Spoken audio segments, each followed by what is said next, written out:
espacios de trabajo que tiene que ver con política ambiental. Así que bueno, gracias y esperemos que sirva el aporte que traen para esto. Gracias a ustedes. Yo voy a ver, es importante este espacio en la medida que uno trata de entender algunos conceptos básicos. Voy a intentar explicar cuestiones elementales. Si queda tiempo puedo entrar a estudios de casos. Sí, tengo pensado San Salvador y Monte Maíz como dos espacios en los que nosotros hemos trabajado haciendo monitoreo ambiental de cada uno de los pueblos, aportando información, y que fueron, Monte Maíz por ejemplo lo tomó como base para diseñar su ordenanza. Y San Salvador tenía una ordenanza, ya lo que ellos le llamaban una zona ecológica o verde, etcétera, de 500, 600 metros, pero seguían teniendo problemas en el pueblo, entonces querían saber un poco cuál era la situación ambiental y también de salud. Y bueno, hemos participado, son los casos que tengo como para contarles, pero como historias. Me parece que más importante es entender algunos conceptos y algunos fenómenos de base, como para poder que a ustedes les quede herramienta para la hora de discutir o plantear algunas cuestiones. Por otro lado, estoy muy contento de volver a estar acá, porque yo, no es que el pueblo de la ciudad es chica, sino que el mundo es chico, y me han llegado comentarios, lo voy a decir en público, de gente que salió a decir por ahí cuando vino el otro día, en esos 10 minutos así, hiperestrés, que mis resultados no servían, que eran mentirosos. Entonces yo lo único que tengo para decir es que todos los resultados nuestros están avalados por proyectos de investigaciones nacionales del Ministerio de Ciencia y Técnica de la Nación, están avalados por proyectos de extensión de la Universidad Nacional de La Plata, están avalados por publicaciones científicas que han sido evaluadas a nivel internacional, así que los datos que yo tengo son datos. Sé y entiendo, y es el esfuerzo que hay que poner entre todos, que pueden molestar, no gustar, pueden poner en evidencia cuestiones que son delicadas, más cuando los pueblos o las ciudades son chicas y el que fue compañero de banco un día en la escuela, el otro día se encuentra como de dos bandos, ¿no? Discutiendo las cosas de cada lado. Todas esas tensiones yo las comprendo, pero lo que tengo es información. Yo voy a presentar parámetros físico-químicos, están en cualquier libro hoy de la literatura de formación básica de la química y de las cuestiones ambientales.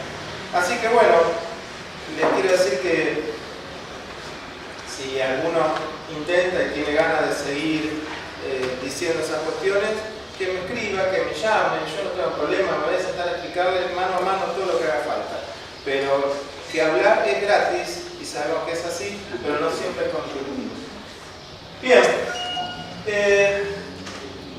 cuando uno habla de estos temas hay que pensarlo también en un marco, y lo traigo acá siempre, en un marco general y mundial, de dónde estamos hablando cuando hablamos de plaguicidas, de problemas ambientales, etc. Hay dos informes muy completos. El último que salió es este, sí, del año 2016, se hacen cada 2 años, donde lo que hacen es un relevamiento un poco de cómo está la biodiversidad en el mundo. En ese contexto y en el marco de ese informe de Planeta Vivo, porque es lo que tenemos que entender, el planeta, el sistema, la Tierra no es solo agua, aire, suelo, sino que existe y es lo que es gracias a la biodiversidad, los organismos vivos. Cuando uno mira ese informe, lo que encuentra es sobre 14.000 especies evaluadas, más de 14.000, ¿sí? De distintos espacios o tipos de ambiente. Lo que uno ve que en 40 años lo que ocurrió es, de cada 100 individuos que tenían las distintas poblaciones, el 58 de cada 100 desaparecieron. Es decir, que las poblaciones de nuestros sistemas están decayendo permanentemente. ¿Qué es lo peor? Cuando uno piensa en Latinoamérica, donde estamos nosotros situados, y piensa ese contexto de que somos la reserva de agua, de biodiversidad, de alimentos, de todo, en Latinoamérica eso ocurrió pero en un 80%. 8 de cada 10 individuos de las poblaciones desaparecieron en 40 años, y el informe termina diciendo en uno de sus cierres que en menos de 2 generaciones humanas hemos sido capaces de destruir lo que la Tierra les llevó miles de millones de años construir. Y en ese contexto está bueno pensar este tipo de discusiones. Ahí van a tener discriminados de acuerdo por digamos, sistemas terrestres, acuáticos, marinos, y representados en decaimiento específico en cada uno de los espacios. Gracias. Lo que uno va a ver es que los sistemas de agua dulce, representados por la ranita, son los más afectados. Todos los organismos que viven en las aguas son los que más han decaído en su población. Y esto es importante, muy importante, porque nosotros tenemos como el agua fuente vital y fundamental de vida. Y lo que están haciendo los organismos que viven ahí son censar, biosensores, están dando el aviso, la alerta temprana. No podemos ignorar lo que está pasando. Y además, por eso está bueno discutirlo en este contexto y lo planteo, ese decaimiento de poblaciones cuando se le asocia algún factor, son estos dos colores que están ahí, el mayor impacto que tiene sobre esas cuestiones es la alteración de hábitats. Donde antes había un bosque, ahora hay un campo cultivado. Donde antes había un espacio de reserva, hoy puede haber una gran edificación. Todas esas cuestiones son alteraciones de hábitat que modificaron esas poblaciones. Este índice de planeta vivo que vive el número de individuos que está por ahí dando vuelta y cómo se afecta. Esta que está acá abajo dice biocapacidad. ¿Qué nos puede dar el planeta como sistema vivo? ¿Qué nos puede dar? ¿Cuántos kilos de lechuga nos puede dar por una hectárea? ¿Cuánto nos puede dar? Esto que está ahí en color lila, que va oscilando y cambiando, es la huella ecológica que se define. Es nosotros como humanidad transitando por el planeta, vamos usando agua, hidrocarburos, ¿sí? Recursos naturales, etcétera, que vamos degradando el ambiente. Es nuestra huella de camino. Y esto que va ahí es la curva de crecimiento mundial. La pregunta es, ¿quién paga esto? Entre lo que nos puede dar el planeta y lo que estamos usando nosotros. ¿Quién lo paga? Las generaciones futuras.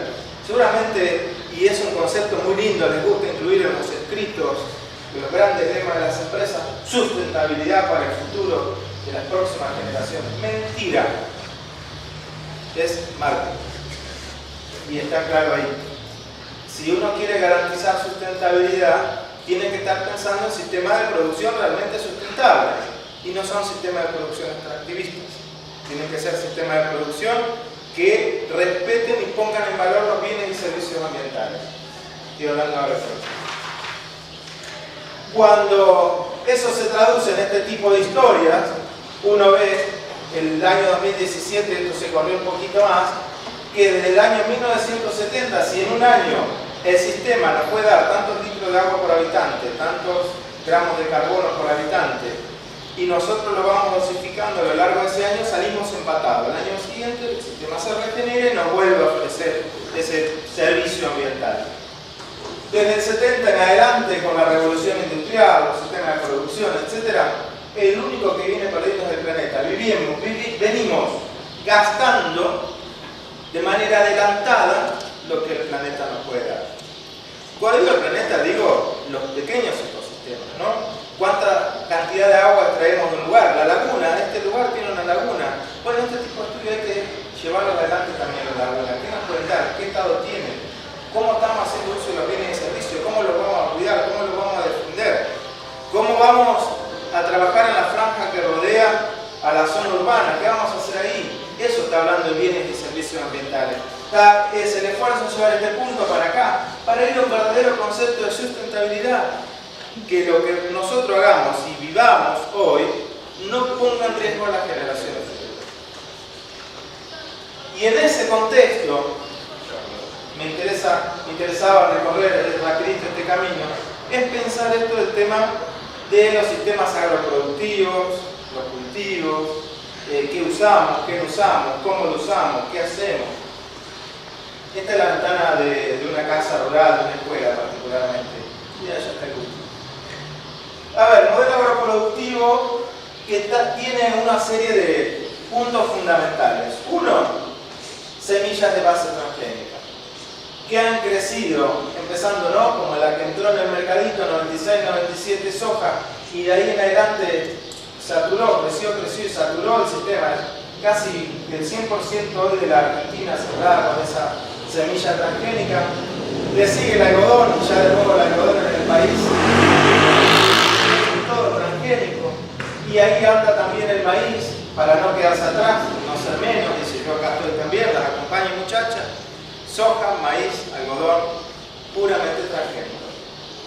Y va acompañado de un sistema de siembra, ¿sí?, que fue aumentando también el número de hectáreas asociado a una práctica específica que posiblemente algún agrónomo tenga una expertise para explicar qué pasa cuando los suelos se trabajan de determinada manera. Pero sí está claro, cuando uno mira la cantidad, millones de hectáreas cultivadas, cómo ese paquete transgénico ha ido cortando el número de hectáreas, ha ido creciendo.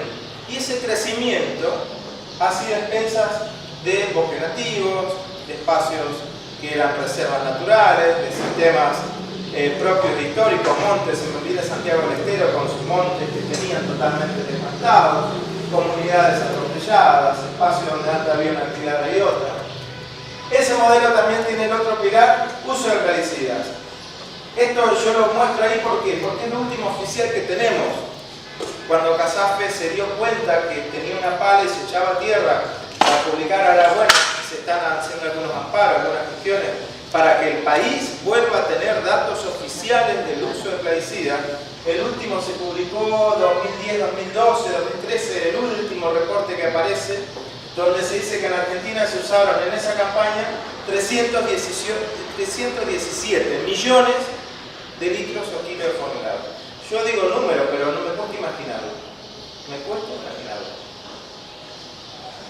Los invito a que hagan, por ejemplo, un censo de cuál es acá en la zona, la cantidad que se usó o se usa por año. Si uno mira los últimos 10 años, le digo que el número de Argentina supera los 1.200 millones de litros o kilos formulados. Yo debo decir este número, porque es el máximo ingreso de contaminantes o de compuestos al ambiente por este tipo de prácticas.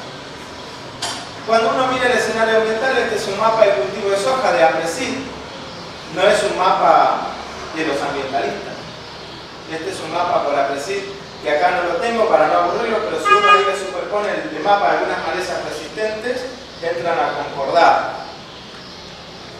Y este que está acá, Ministerio de Salud, fuente de gobierno oficial del año 2014, es el número de bidones dejados en campo. A medida que el color es más oscurito, el tono del amarillo, indica que hay mayor bidones. Acá en el centro productivo, full del país, hay como dato hasta 300.000 bidones de glifosato dejados en campo. Y esa es la situación ambiental. Que no es un problema menor el tema de los bidones y es para grandes discusiones. A ver, ¿qué pasa? Es un poco lo que nos tiene acá. Cuando uno habla de esto, entra en un estado de tensión. Venimos de un proceso donde la producción agrícola creció sin ninguna restricción, sin ninguna cuestión general o articulación del Estado. Creció.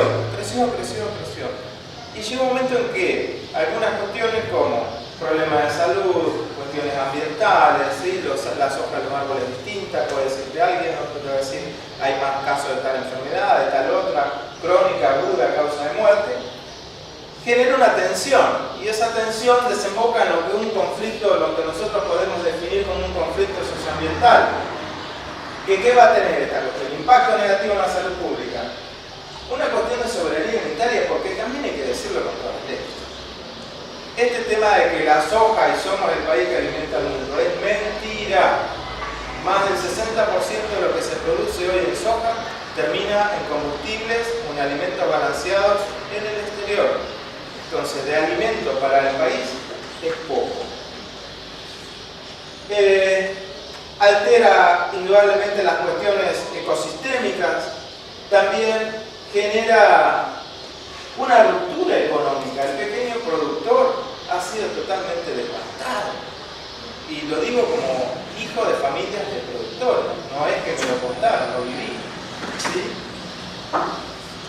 Pérdida de conocimientos, donde el abuelo le enseñaba al nieto cómo cultivar el suelo, el padre, el hijo, las huertas, todo eso se destruyó, la cultura se ve afectada. Y también la expansión de este tipo de modelo agroproductivo sobre otras actividades productivas. Antes en los campos estaba la vaca, convivían mucho de chico, en la imagen tengo esa convivencia en el campo y la rotación de lo que se hacía. Y hoy se cultiva, se espera, se cultiva, se espera, ¿sí? Eso es lo que desemboca. Todo esto, ¿sí?, puesto de esta manera, son que cuesta convivir todo eso en en una misma sociedad, y esas tensiones son responsables de los conflictos. ¿Sí?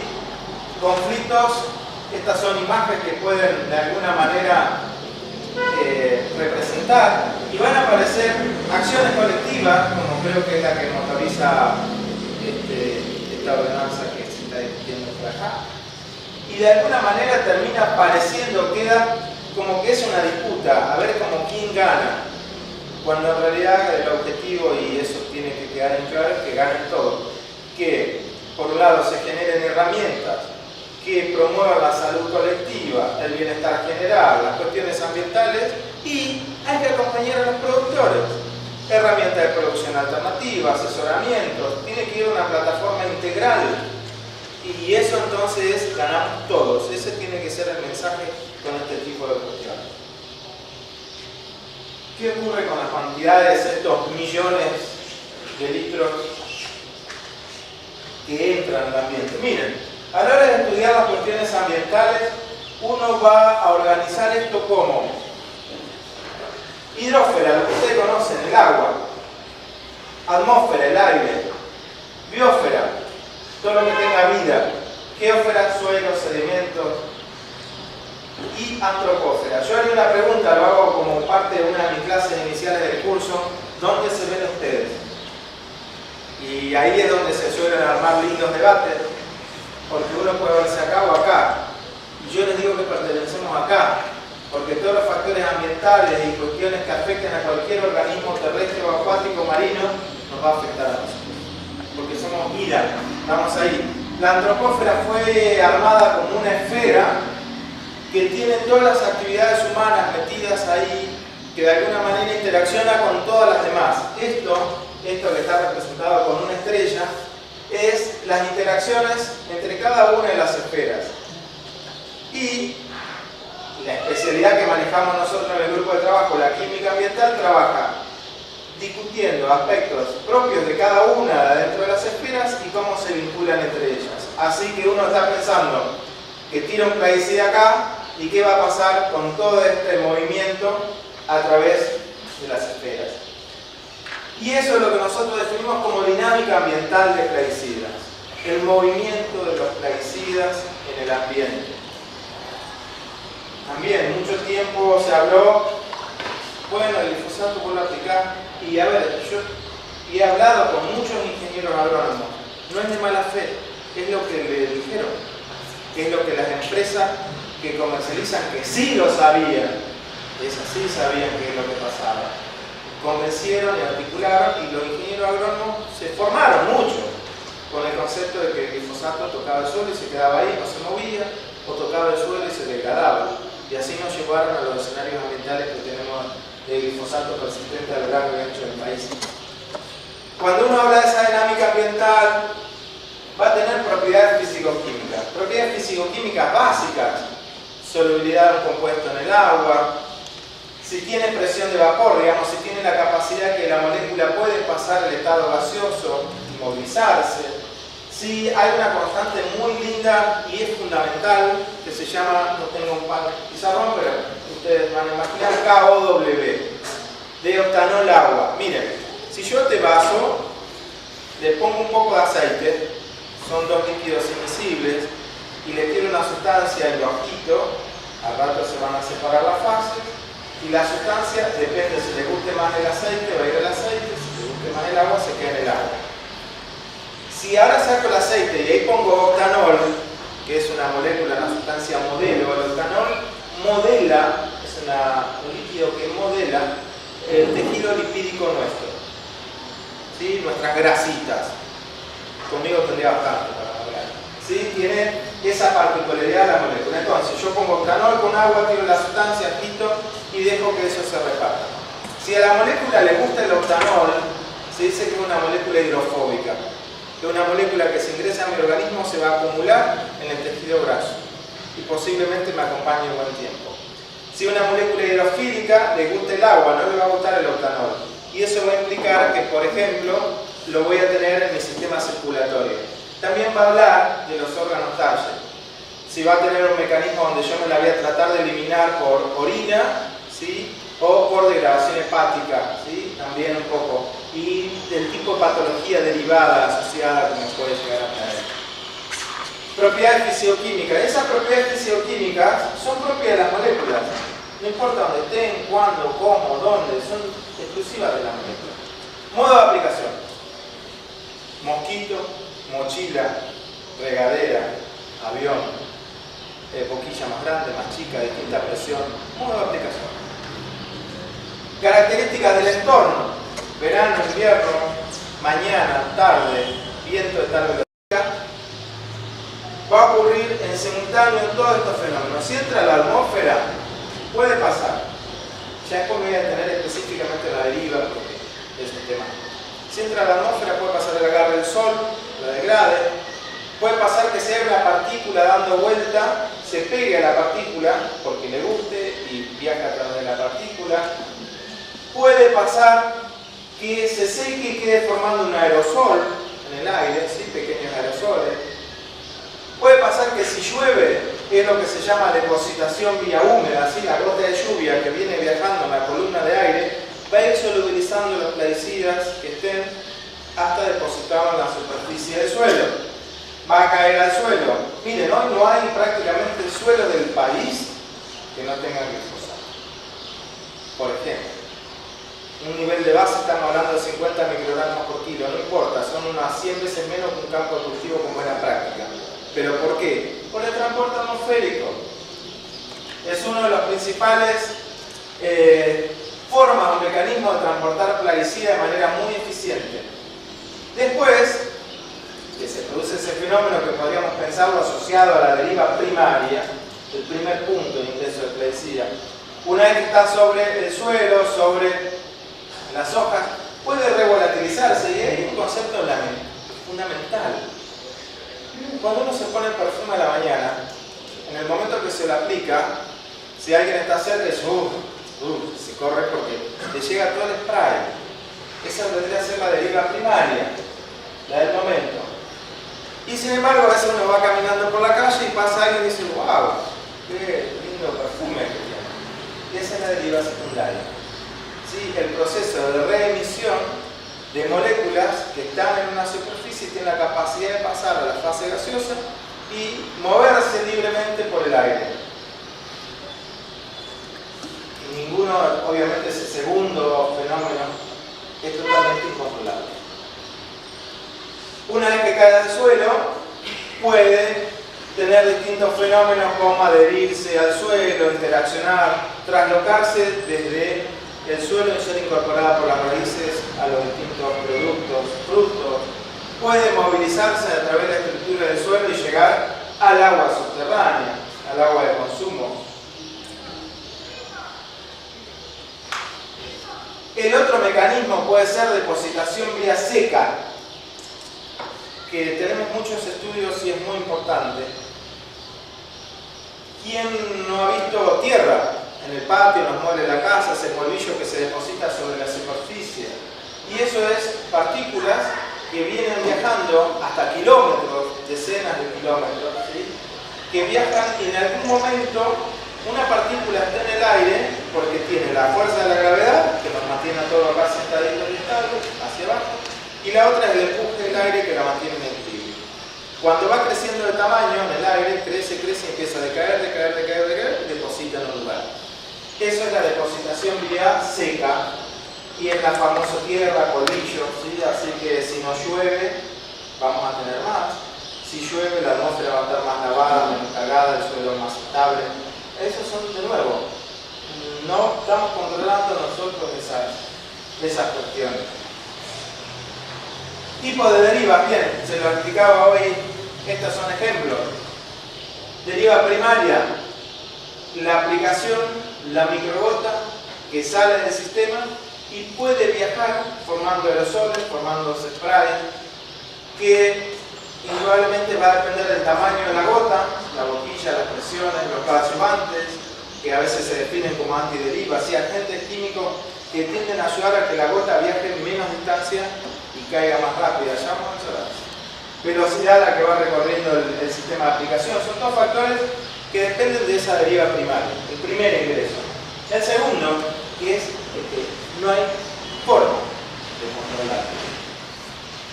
Pequeñas gotas sobre una hoja, sobre el suelo, aumenta la temperatura ambiente, aplica hasta la mañana, llega la tarde, la siesta, empieza a subir la temperatura ambiente, las moléculas tienden a pasar, ¿sí?, a la fase gaseosa.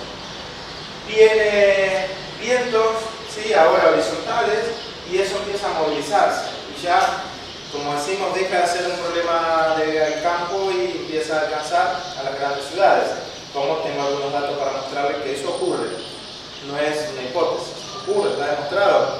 Hay publicaciones de la Comunidad Europea, si alguno tiene dudas, paper nada, salido hace un mes de la Comunidad Europea, mostrando sobre 100 ciudades de la Comunidad Europea, donde el sistema de uso de plaguicidas es muy controlado, está todo regulado, usan incluso en dosis 10 veces menos que nosotros, como las grandes ciudades están impactadas por este tipo de mecanismos, por la deriva secundaria y por la erosión hidráulica y depositación seca de partículas de suelo que viajan en la atmósfera y caen en las ciudades. No me voy a detener en esto. Sí, en este. De nuevo, yo quiero que hoy quede el mensaje que estos son sistemas complejos, que cuando un plaguicida sale e ingresa al sistema ambiental agroproductivo, los factores que empiezan a controlar el fenómeno de reparto y distribución ambiental son muchísimos. Las interacciones son muchísimas. A priori yo no puedo decir, o es imposible decir, si yo realizo esta acción, entonces este compuesto no se moviliza o no le pasa tal cosa o no le pasa tal otra.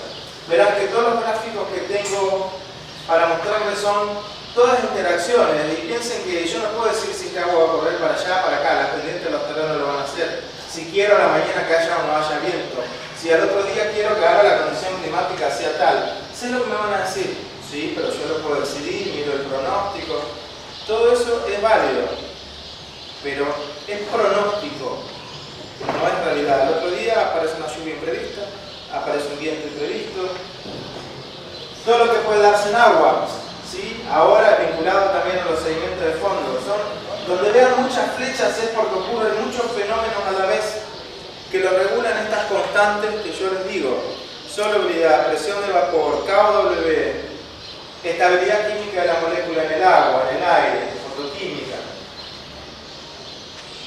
Pero esto sí es importante, porque no hay que pensar que no nos pasa nada, ¿saben? Hay una publicación muy fuerte, no voy a hablar de plaguicidas, pero sí de PCB, lo que están los transformadores, que osos polares en un momento empezaron a matar a los esquimales con los que habían convivido toda la vida. ¿Y qué pasó? Hicieron estudios. Los osos polares tenían PCBs, los bifenilos policlorados, que estaban acá, en una ciudad. Bueno, transformadores en el círculo polar ártico no creo que haya. Y eso se tiene que ver primero, la dinámica ambiental del PCB, cayó la gota, llovió, el agua pluvial la arrastró a un río, ese río lo fue arrastrando y lo terminó desembocando en el mar. Y en ese proceso hubo organismos que vivieron en esos sistemas, que incorporaron al PCB por KOW, por compuesto afín a las grasas, y que además se empezaron a alimentar entre ellos y biomagnificaron el problema. Miren, yo me puedo tomar este vaso de agua con atracina, código alimentario 2 ppb, 2 microgramos por litro, está apta según el código, no puedo tomar. Ahora, si yo tuviera una pecera acá y crío un pescadito, un mes, 2 meses, en ese agua, lo que va a pasar en ese tiempo es que el pescadito, al vivir en ese agua y por el KW de la atracina, lo voy a ir incorporando. El día que yo decida alimentarme con el pescadito que crié, me voy a estar exponiendo a una dosis de atracina posiblemente equivalente a 1000 litros de agua. Y de eso estamos hablando. Biomagnificación. Ahí hay un dibujito de lo que puede ser un derrame, como la cadena trófica se va dando en el agua y viene uno feliz y contento, se lleva el pescadito a la casa y se está exponiendo una dosis de plaguicidas o de tóxicos muy alta, y cómo la bioacumulación también se da como un factor del tiempo. A ver, y acá sí, en función de todo lo que dije, yo tengo que hacer decir algo que va a molestar, algunos por lo menos. Este tipo de información son las que se usan a veces para tomar decisiones agronómicas o a la hora de definir distancias, aplicaciones. Me tocó presenciar la aplicación del Minagri en cuanto a las distancias de aplicaciones con las tarjetas hidrosensibles. Sí, lo de maíz, Las tarjetas hidrosensibles monitorean agua, el líquido del caldo de aplicación con su coadjuvante, es la gota de agua que cae y viaja. Pero esta gota de agua, mientras viaja, va cambiando su volumen, va interaccionando con el aire. Nada me dice qué le puede pasar a la molécula del activo que va vehiculizada en esa gota de agua, que puede viajar. La gota de agua cayó acá, pero el activo viajó. ¿Acaso, como se le preguntó a la gente del Minagri, por qué los ensayos no se hicieron con activos reales? Dice, ay, la gente va a sentir el olor. Entonces, ¿no es que la deriva no llega a más de cierta distancia donde cae la gota? ¿Por qué alguien que está a 3 veces la distancia siente el olor? Porque le llega a su sensor natural la molécula por fase gaseosa o fase en aerosol. Y eso hay que ser claro en decirlo. Quiero decir que el ensayo de tarjeta sensible que dice, como me han dicho algunos aplicadores, yo soy tan prolijo con mi avioneta que te aseguro que tengo menos deriva primaria que un mosquito y a más de 5 metros una gota mía no cae. ¿Sí? Puede ser, según la tarjeta hidrosensible.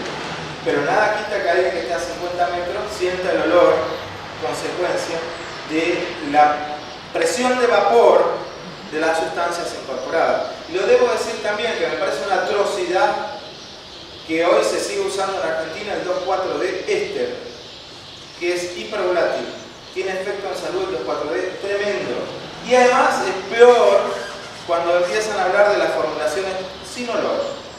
Es decir, que el único mecanismo de defensa natural que tiene cualquier ser humano, organismo, animal, es un biosensor de olfato para huir ante el riesgo de amenaza.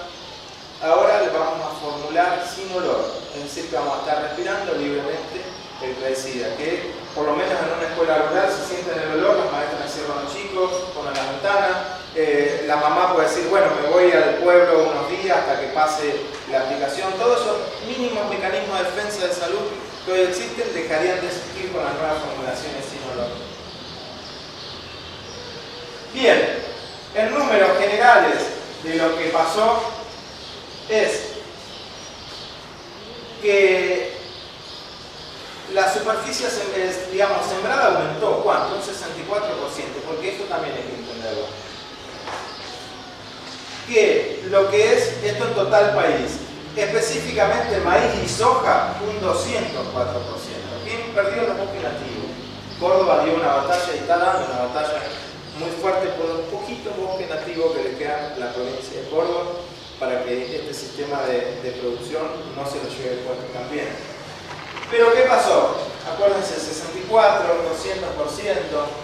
El rendimiento solo aumentó un 36%. Los invito a leer un libro del INTA, salido el año pasado, donde hace referencia a, si uno pensara en cuántos kilos de grano obtiene en función de la cantidad de plaguicidas que usó, nos pone como el país menos eficiente en el uso de tecnología química para la producción de grano. Porque eso hace que el uso de plaguicidas creció un 900%. Es decir, que aquello que venía a decirse, que la transgénesis, que los sistemas genéticamente modificados, que el paquete tecnológico, iba a llevar a una reducción del uso de plaguicidas para las mejoras ambientales, me parece que en la práctica no estaría funcionando. Y es más, estudios de México recién publicados, y lo debo decir que Elena es una gran compañera que está en México, que es la presidenta de la UCS, la Unión de Científicos Comprometidos con la Sociedad de México, ganó el Premio Nacional de Ciencia de México. ¿Y con qué lo gana? Lo que hizo Elena fue estudiar. Saben que en México el maíz es importante para ellos. Maíz y algodón. Porque la otra cuestión que dice es que la semilla transgénica no se cruzan entre sí en el ambiente. Eso es lo que dice, ¿no? Solo ese producto no impacta sobre la biodiversidad. Lo que hizo Elena fue demostrar con su equipo de trabajo, vamos a suponer que yo tengo el gen 1 y 2 y lo vende una empresa. Tengo el gen 3 y 4, me lo vende otra empresa. Es decir, que yo solo debería encontrar en muestras ambientales de cultivos gen 1, 2, 3, 4. No podría encontrar otra cosa. ¿Qué hizo Elena? Encontró 1, 3, 2, 4. 1, 2, 4. Combinaciones genéticas de transgénicos en el ambiente de México. Y eso puso en evidencia que el sistema está totalmente descontrolado. Que es esperable. Teoría de la evolución. ¿Cuántos biólogos han estudiado el tema como para poder negar esa realidad? De nuevo, forman parte de las cuestiones comerciales que a veces hay que saber también escuchar e interpretar. A ver, estudio de caso, llego, ¿no? Yo me la pregunto, ¿no? Sí, ya estamos. Dale, te hago este estudio de caso porque hace acá a la región nuestra y trata de ver qué pasa con el movimiento atmosférico de plaguicidas. Yo insisto que para mí es uno de los temas más importantes. ¿Por qué? Porque agua, vos podés hasta diseñar hoy en nuestra facultad o universidad sistemas de tratamiento de ríos o arroyos, lagunas, de riñones artificiales que se han llamado, sistema hídrico artificial, drenaje artificial, para remediar el agua, mejorarle la calidad, etc. Y hay algo más importante.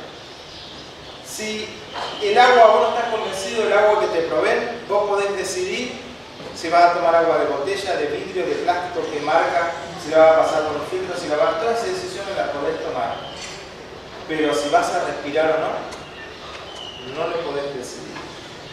Entonces, las cuestiones de aire son uno de los temas más importantes. Y fue a estudiar justamente el tema de lluvia, tratando de evaluar esta fase de la dinámica ambiental en el sistema de lluvias. Y acá hay que decirlo, esto es recontra técnico, porque ya está bien descrito en la literatura. Digo, no lo inventó allá nosotros, a ver qué nos parecía. Está descrito que hay un grupo de moléculas por arriba de tal valor de presión de vapor que van a viajar en aire, en fase gaseosa, en vapor, gases, no la voy a ver, como si fuera el oxígeno o el nitrógeno. Y eso implica que la movilidad va a ser hiperextensiva. Y una de ellas es la atracina, como creo que se lo había contado. En la Antártida se detectó atracina. ¿Por qué? Por la movilidad del aire. Las masas de aire que salen del continente impactan sobre la Antártida. Y después dice, hay otros grupos de moléculas por debajo de cierta presión de vapor que van a viajar pegadas a las partículas de tierra, al polo. Y saben que nosotros tenemos una nariz. ¿Quién no ha pintado, ha hecho un asado, ¿no? Y después se suena la nariz y dice, pinté, hice asado, de acuerdo al color que tenga de pañuelo descartable, ¿no? Bueno, nuestra nariz tiene una capacidad de filtrar. ¿Infinita? No. 10 micrómetros.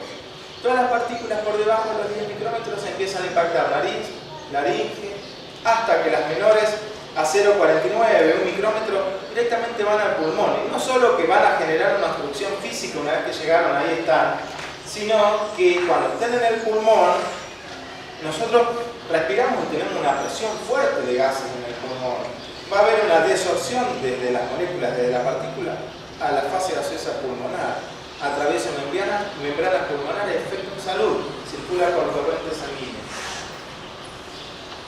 Zonas de estudio: La Plata, acá Coronel Suárez, Córdoba, distintos puntos de Córdoba, ¿sí? Marco Juárez, Glickman, Isla Malvinas, Ituzaingó, Ercilia en Santa Fe, Urdinarrain en Entre Ríos.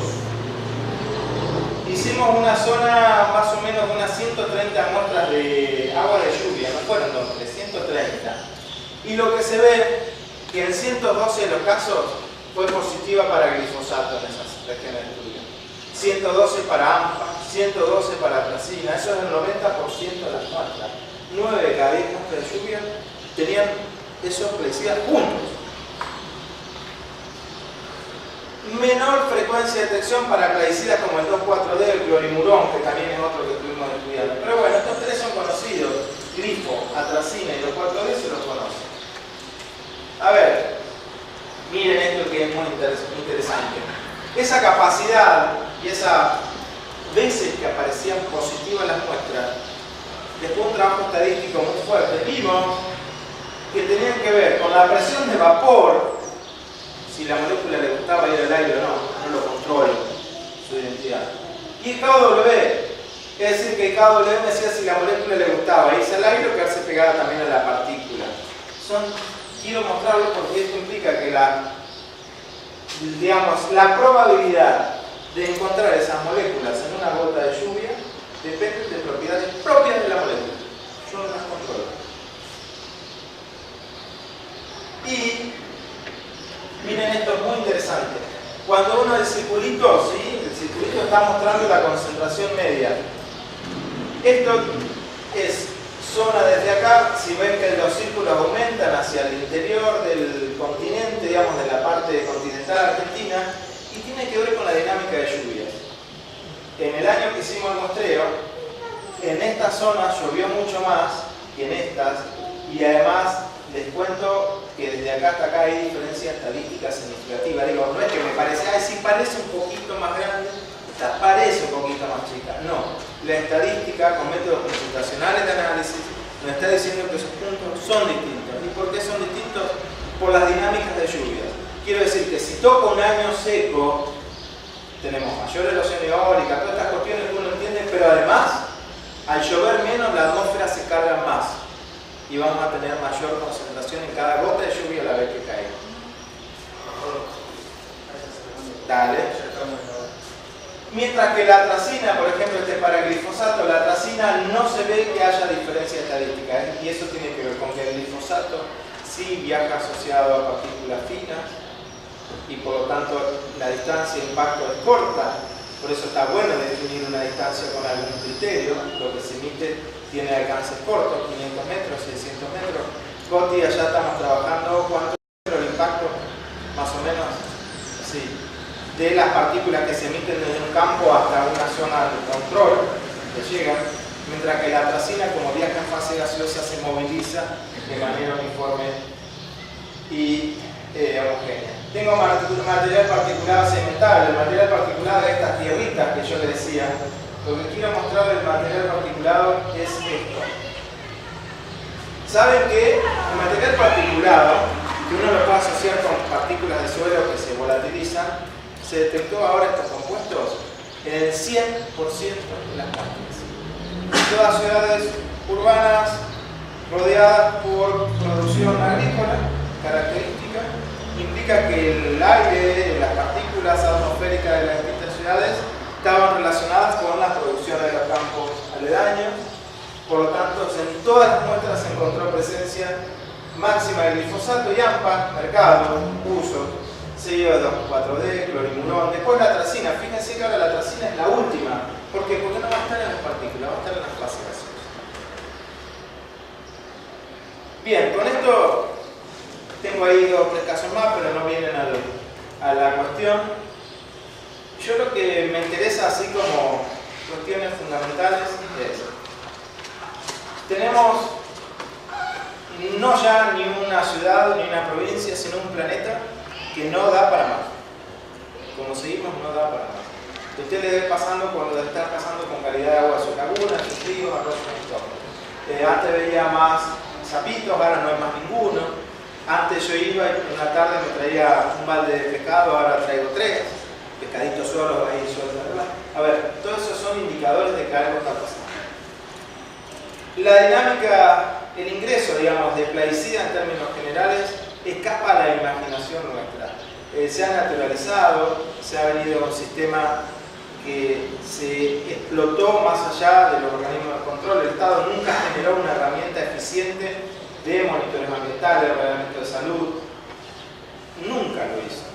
Y eso llevó a que distintas comunidades y distintos pueblos estén reaccionando y pidiendo acciones. Y no hay que asustarse, no hay que tener miedo, hay que sentarse a dialogar. Hay información, muchísima información, nacional e internacional, científica, quiere decir que es independiente. A mí el sueldo me lo paga el CONICET y la universidad, yo no recibo un peso ni de ninguna empresa privada ni de ninguna organización.